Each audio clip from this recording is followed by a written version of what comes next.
So, I got a comment under my recent Alkaline Trio album review saying that Matt Skiba is potentially Blink-182's biggest dropped ball. That comment was left by Secret Society of Goths. Go check them out over there on Instagram. And that got my noodle scratching. We just recently had a Blink-182 record. Now we got a new Alkaline Trio record. There are these two creative projects that I can now juxtapose against one another to theorize, to hypothesize this quandary. Is Matt Skiba indeed Blink-182's biggest dropped ball? I'm here to say, yeah. Hey, how's it going? My name is Dan Frampton. Thank you so much for kicking back with me here today. As about you like, comment, and subscribe before we get going. Let's get this video boosted. And yeah, I came up with 5 reasons why I think that Matt Skiba was indeed Blink-182's biggest dropped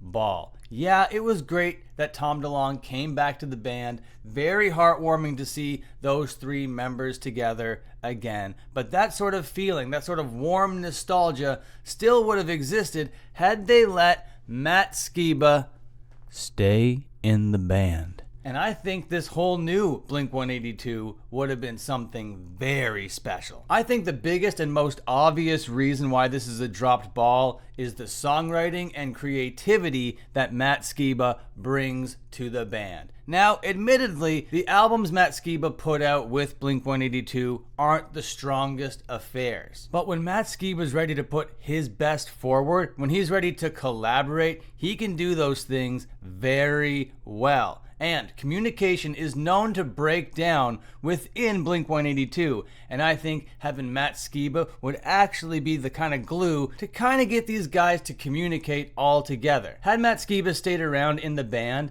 maybe this record that they put out would have been a little bit darker, had a little bit more of an edge, and also perhaps would have been more cohesive all the way through. The songwriting and the mixing is just a mess on Blink-182's One More Time. Whereas the songwriting, the track list, all the sequencing, the production, everything is top notch on Alkaline Trio's newest project, Blood, Hair, and Eyeballs. I wouldn't want Matt Skiba to fundamentally change the DNA of Blink-182. That's not what I'm saying. I still want them to be writing the same kinds of songs that Blink-182 is known to write. But I think having Matt Skiba in the process would just tighten it up a whole lot. Now we're going to move on to the next reason why I think Blink-182 should have kept Matt Skiba in the band when Tom came back, and that is credibility.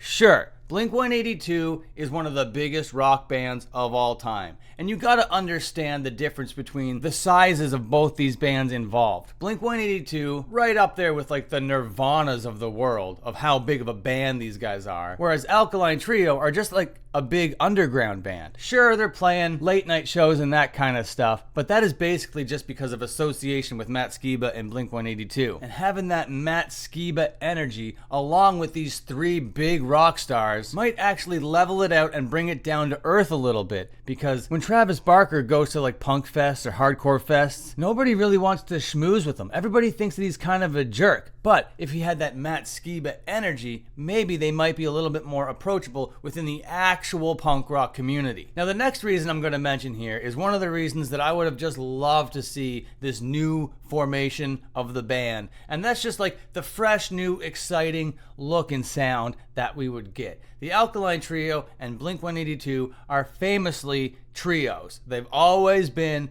trios. Now, to see Blink-182 as a quartet with Matt Skiba, Tom DeLonge, Mark Hoppus, and Travis Barker, that has such potential for cool new songs, cool new videos, cool new art. It would have almost felt like a new band, but so much of that original Blink-182 DNA would have been there, like those classic members, Tom DeLonge coming back. It wouldn't have spoiled it whatsoever. It would have been this new, hot, fresh, invigorating thing with a bunch of 50-year-olds. And this kind of leads me into the next point here, but that would be a superstar stacked lineup of charismatic rock stars. The live show would be crazy with a 4-piece Blink-182. And just the star power there alone is nuts. We still could have had the banter back and forth between Tom and Mark. And maybe they could have used Matt Skiba as kind of like an awkward third wheel type thing in their banter, and that would have been really fun as well. What would have that even looked like? That would have been so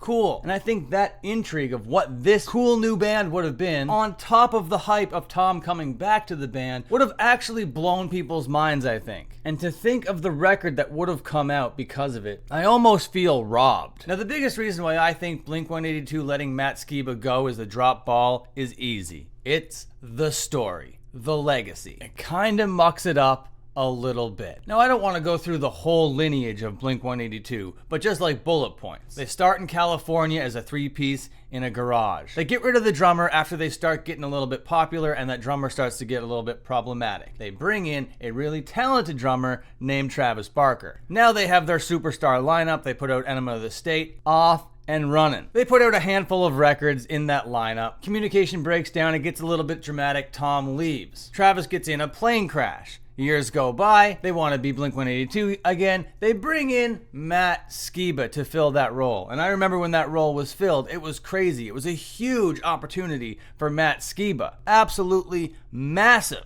And then they put out a couple records under that lineup, and now Mark gets cancer. So many good story beats along the way. Mark getting cancer was the catalyst, that storytelling element that brought the band back together. But they brought the band back together and just kicked Matt Skiba out. From a storytelling perspective, it makes no sense, and kind of is just a little bit of a heartbreaking thing for the Matt Skiba side of things because of how big of an opportunity it was for him just to get the rug pulled. Adds a little bit of a sour note to it, you know? And Tom coming back and not doing the rug pull on Matt Skiba would have taken away that little sour note. And now it would have really felt like this band is unstoppable. You thought you could kill us in a plane crash. You thought you could kill us with cancer. You thought you could kill us with cringe. Nuh-uh. We are back and stronger than ever, and now we're a Blink-182 that you never even knew you wanted. They would just literally be the pop-punk Megazord, but they didn't want you to have that. But now Blink-182 is out doing their own thing. Alkaline Trio is out doing their own thing, and I'm here to let you know, I have listened to that Alkaline Trio album way more than just once, but that Blink-182 record only got the single Solitary Spin. So take from that what you will. What a fumble. What an absolute dropped ball. Are there any more fumbles or dropped balls in the punk rock world that you want me to talk about? Let me know down there in the comments. And before you bounce on out of here, I just want to mention one more thing. I have a second channel right now. It's called Frampton. It's mostly centered around wrestling and that kind of thing. So if you like that sort of stuff, feel free to stop by there as well. I'll leave like a link at the end of this video. It has the same kind of icon as this channel, except for kind of like a blue background with some fire. We just got monetized and the channel's doing actually pretty good, but it would be doing so much better and I would like it so much more if you were along for the ride. If you enjoyed this video, you might enjoy this video. Okay, like, comment, and subscribe, and I'll see you next time.